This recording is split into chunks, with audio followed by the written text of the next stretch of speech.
এই দেখুন বন্ধুরা, তৈরি হয়ে গেছে আমার স্কোয়াশ আলুর ডালনা তরকারি। কেমন লাগলো অবশ্যই জানাবেন।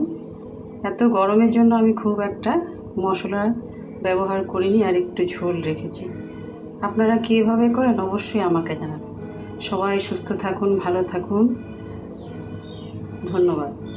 নমস্কার বন্ধুরা, চলে এলাম আবার একটা নতুন ভিডিও নিয়ে।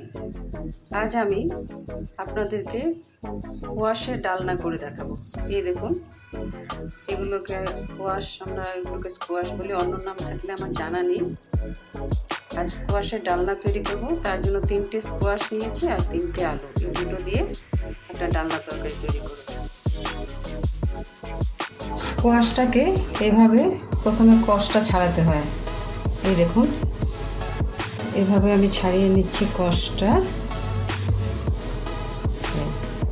এবার আলতো করে একটু কষের জায়গাটাকে ফেলে দেবো, তারপর টুকরো করে খোসা ছাড়িয়ে নেব, তারপরে নিজের পছন্দ মতো টুকরো করে নেব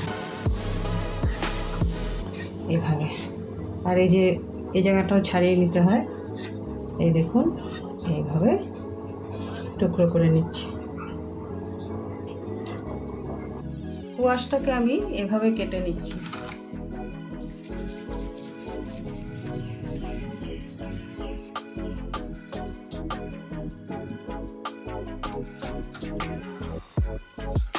এই দেখুন, স্কোয়াশও গরমের দিনের একটা খুব ভালো খাবার, খেতেও ভালো লাগে।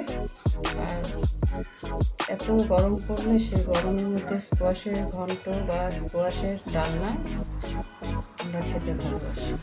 আপনারা কি পছন্দ করেন স্কোয়াশ খেতে? অবশ্যই আমাকে জানাবেন।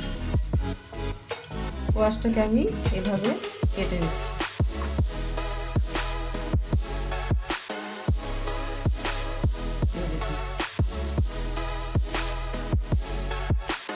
আলুটাকেও আমি এভাবে কেটে নিলাম, ডুমো করে কেটে নেব।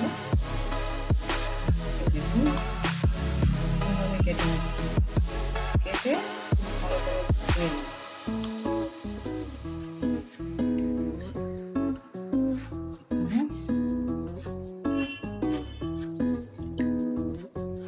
কেটে নিলাম। তেল গরম হয়ে গেছে। স্কোয়াশটাকে আমি ভালো করে কেটে ধুয়ে নিয়েছি। এবার দিয়ে দিচ্ছি।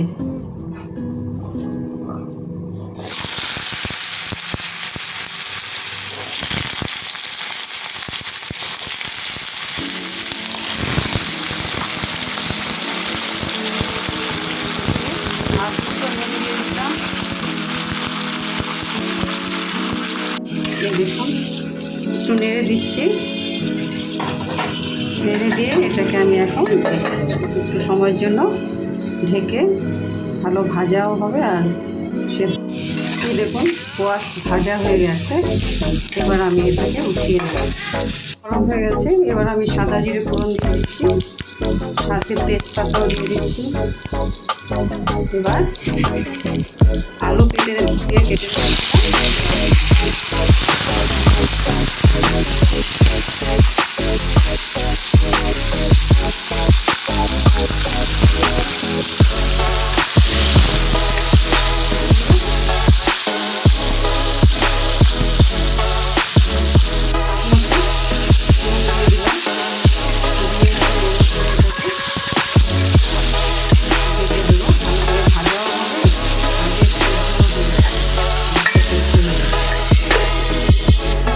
ডালনা তৈরি করার জন্য আমি এখানে একটা মশলা গুলে নিচ্ছি। এখানে আমি দিচ্ছি 1.5 চামচ জিরের গুঁড়ো,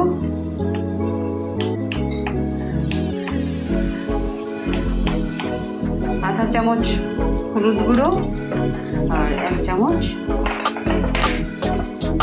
লঙ্কা গুঁড়ো দিয়ে আমি একটা মিশ্রণ তৈরি করে রাখছি। আলু ভাজা হয়ে গেলে এটা মিলাই ভাজা হয়ে এসেছে। স্কোয়াশও অনেক রকমভাবে খাওয়া যায়। বড়া ভেজেও এটা ঝোল তৈরি করা যায়। এত গরম দেখে আমি হালকার উপরে করছি।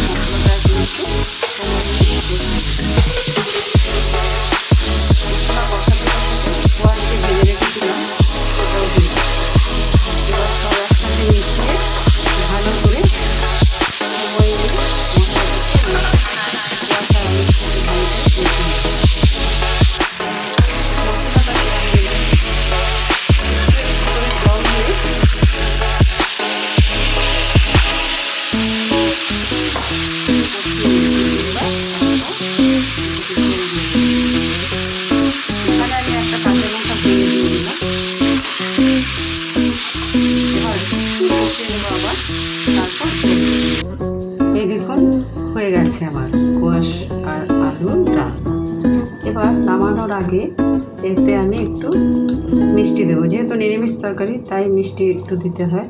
যারা চিনি পছন্দ করেন না দেবেন না, আর মধুও দেওয়া যায়, চিনির পরিবর্তে মধু দেওয়া যায়। এবার একটু গরম মশলা দিয়ে দিচ্ছি, দিয়ে ভালো করে মিলিয়ে দিচ্ছি।